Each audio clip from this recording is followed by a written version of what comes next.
Come on. God damn, it's a haunter. I hope you are having an amazing week. I'm going to try to make this intro short, though it might not be too short. The reason why I called the first part of this video Humor is Healing is because I will be showing you my very first stand-up comedy set. I just finished level 1 of stand-up comedy at Second City with an amazing teacher, Todd Allen. I have actually been an actor, professionally for about 10 years once upon a time, and I have to say this was the best performing arts-based program I've ever done. Todd was an amazing teacher. I'm plugging him like crazy right now because really this was one of the best experiences I've ever had with performing arts. So thank you so much, Todd. I'm going to definitely put Todd's links below in the description section. Please go check out his podcast. It's freaking amazing and he's hilarious. And you'll see him in the video as well a little bit too because he was our host. I call this Humor is Healing because I found in the most stressful situations of my life, in the most tensest of moments, that humor has been a huge gift for me. I've had near-death experiences, I've had extremely stressful moments in my life that were really just life-altering, and in those moments I've just found the best way of dealing with them is to head into them head first and also just laugh. Sometimes you just have to laugh at the craziness that is life. Sometimes you cannot script it, and sometimes you really just have to embrace it in the most lighthearted ways possible.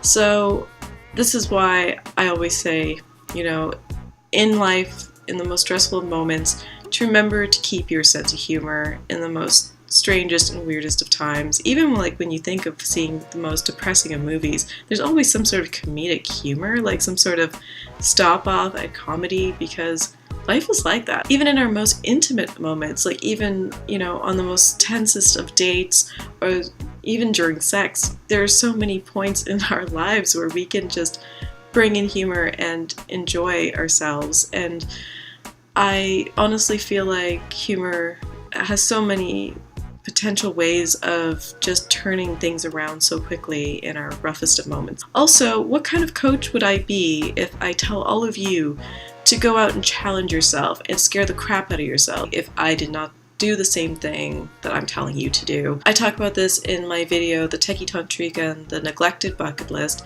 I talk about this in my Creativity Challenge, and I talk about this in my Inspiration for Singles. I talk about the fact that you do not know yourself until you begin to challenge yourself. For me, stand-up comedy was a huge challenge because acting had always been a huge challenge. I get really freaked out when I have to do talks where I have memorized content, and this was my way of telling myself that it was okay. This was the first time I can honestly say I did this, this presentation where I had to remember content, and I did, and I was in the moment. Like I said, I think I went a little fast in some points, but you know what? For my first set, I'm pretty happy with it. So anyways, without further ado, I present to you my first stand-up set. Please remember to subscribe, and if you find my little Game of Thrones Easter egg in my set, please comment below and let me know. If you are in Toronto, please follow me on Facebook because I do plan on doing a lot of events, everything ranging from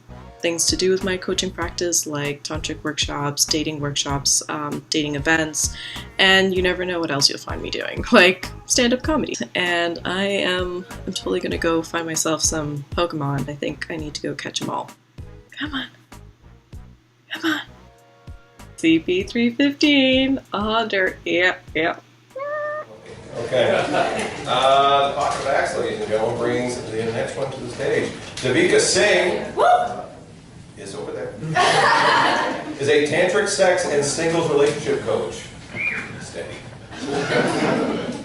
And her love for all things techie and nerdy have landed her on YouTube as the Techie Tantrica, where she gets to deal with talking nerdy about sex, love, and dating. Ladies and gentlemen, let's bring her to the stage. Davika Singh, ladies and gentlemen.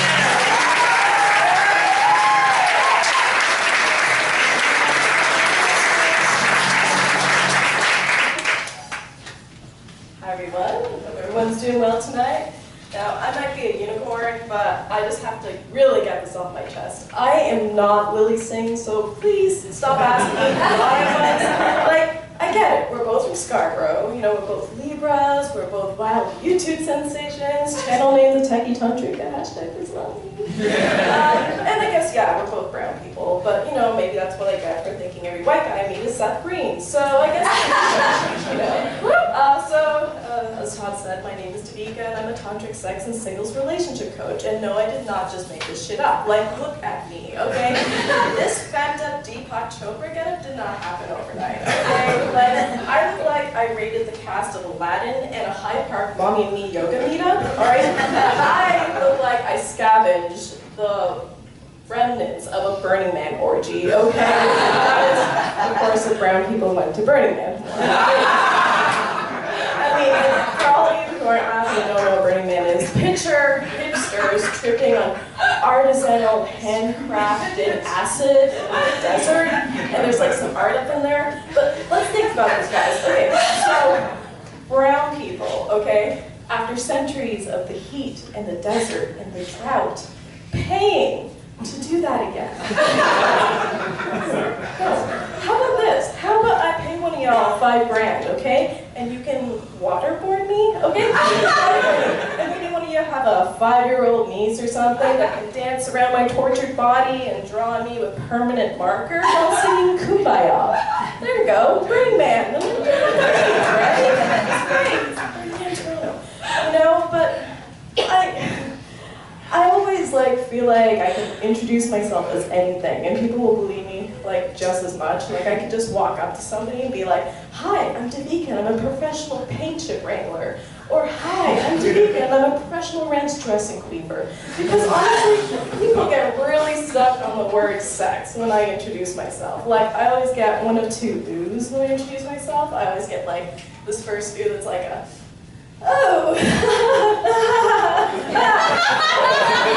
You know, I just turned into Satan's spawn and offered to rip your face off and serve it to the many-faced god. But a girl has priorities, okay, guys?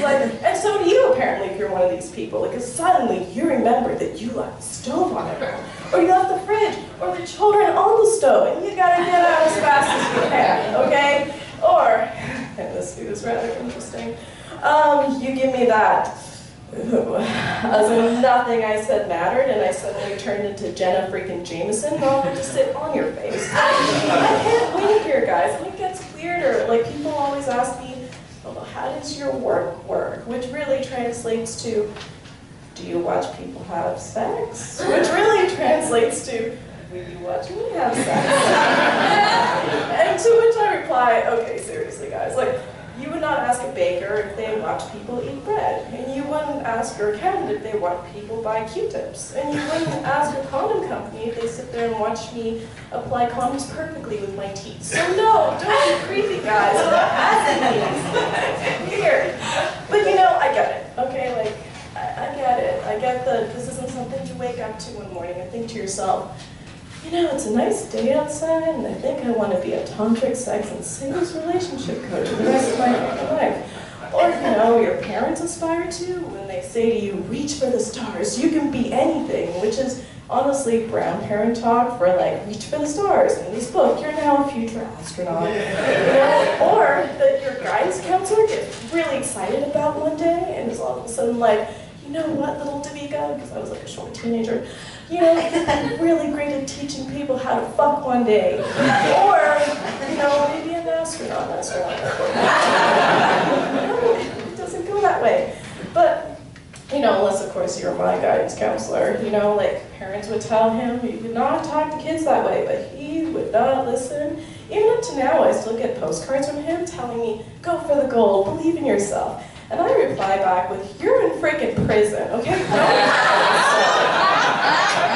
You got 20 more years. There ain't no friends in Sing Sing, especially if you're a little too comfy with minors. Let that be a life lesson to some of y'all. I see you. But guys, I really love my job. I love teaching single people how to date and connect better, and I love teaching people how to deepen their relationships and have better sex lives, and I love that I can send rubber dick pics to people and not get blocked. Like, I'm telling you, fuck boys of Tinder, you all are doing it wrong. Anyways, thank you so much.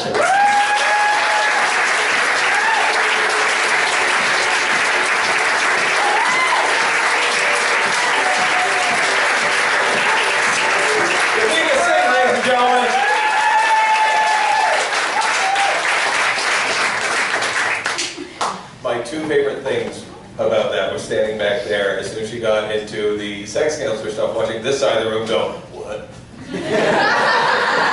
And then watching you guys when Burning Man was mentioned. Like they just snapped to you in the Apollo Theater at Night of the Apollo on PET, like, yeah! Kinda hit you in the numbers, did you? Is that locally sourced LSD? Okay. Davika Singh, one more time, ladies and gentlemen.